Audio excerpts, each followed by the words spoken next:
Magandang balita para sa publiko dahil ibinahagi ni Commission on Elections o COMELEC Chair George Erwin Garcia ang planong paglalagay ng mga server sa isang data center na magsisilbing kagamitan upang mamonitor ang resulta ng unofficial tally ng election votes sa darating na 2025 midterm elections.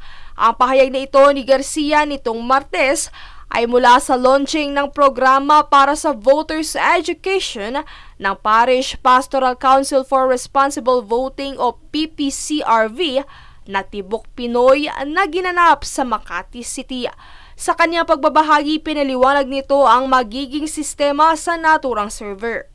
Ngayon po, lahat ng PPCRV, non-prem, majority party, minority party, and media will have their own servers provided free by the Commission on Elections and will be located in one data center na magkakatabi sila so that they can compare the results coming from one precinct in the entire country. Bukod dito ay binahagi rin ni Garcia na magkakaroon ng QR codes ang election returns bilang kapalit ng transparency server na siyang dating tumatanggap ng mga resulta electronically mula sa polling precinct patungong command center na pinamamahalaan ng PPCRV at kapisanan ng mga broadcaster ng Pilipinas.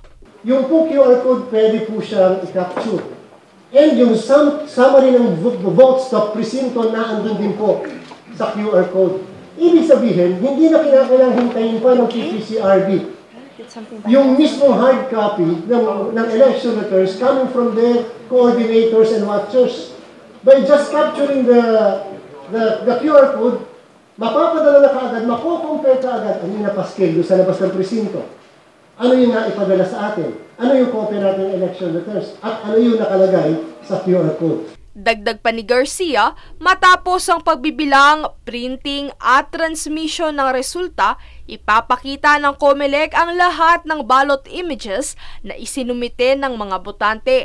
Pinapayagan din umano ang pagkuha ng litrato at video ng inilabas na ballot images ng komisyon para manuwal na mabilang at makumpara ang boto sa mga presinto, election returns, na-transmit at sa datos na nakalagay sa QR codes.